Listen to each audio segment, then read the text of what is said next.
ప్రస్తుతం సోషల్ మీడియాను షేక్ చేస్తోన్న పేరు త్రిష కృష్ణన్. అటు తమిళ్ ఇటు తెలుగు ఇండస్ట్రీలలో త్రిష సంచలనం సృష్టిస్తోంది. తమిళనాడు సీఎం విజయ్ ఎన్నికల్లో గెలవడానికి ఆమె కారణమని వార్తలు వస్తూనే ఉన్నాయి. నేడు విజయ్ ప్రమాణ స్వీకారం వేడుకలో ఆమె సెంటర్ ఆఫ్ అట్రాక్షన్ అని చెప్పడంలో ఆశ్చర్యం లేదు. నిండుగా చీర కట్టుకుని కొప్పున మల్లెపూలు చుట్టుకొని అందంగా తయారై కనిపించింది. అంతేనా, విజయ్ స్పీచ్ ఇస్తుంటే ఒక భార్య ఎంత ఎమోషనల్ అవుతుందో అంతకు మించి త్రిష ఎమోషనల్ అయి కన్నీరు పెట్టుకుంది. ఇందుకు సంబంధించిన వీడియో నెట్టింట వైరల్ గా మారింది.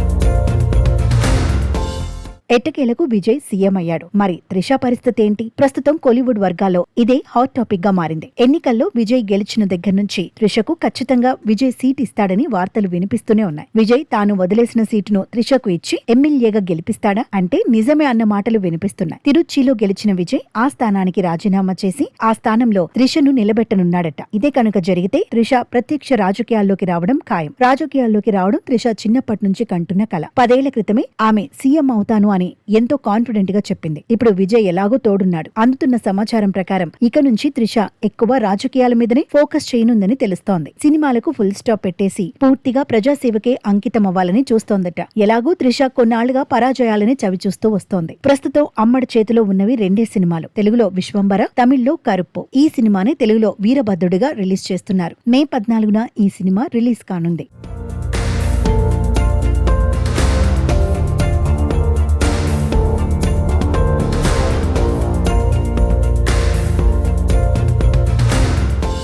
ఒకవేళ సినిమాల్లో త్రిష కొనసాగాలి అంటే ఖచ్చితంగా ఆమెకు ఒక మంచి హిట్ అనేది చాలా అవసరం. ఇప్పటి వరకు కరుప్పు ప్రమోషన్స్ మొదలు పెట్టిందే లేదు. కథ నచ్చి రిలీజ్ తర్వాత ప్రేక్షకులు ఆదరిస్తే ఓకే, కానీ లేకపోతే కరుప్పు కూడా అటకెక్కినట్టే. ఇవన్నీ ఆలోచించే త్రిష ప్రమోషన్స్ ని కూడా సీరియస్ గా తీసుకోలేదని, ఈ 2 సినిమాలు కాకుండా ఆమె ఏ కొత్త సినిమాలకు గ్రీన్ సిగ్నల్ ఇవ్వలేదని తెలుస్తోంది. మరి అందాల భామ త్రిషను ఇక నుంచి గ్లామర్ లుక్ లో సినిమాల్లో చూస్తామా లేక సింపుల్ లుక్ లో క్యాబినెట్ లో చూస్తామా అనేది విజయ్ చేతిలోనే ఉంది.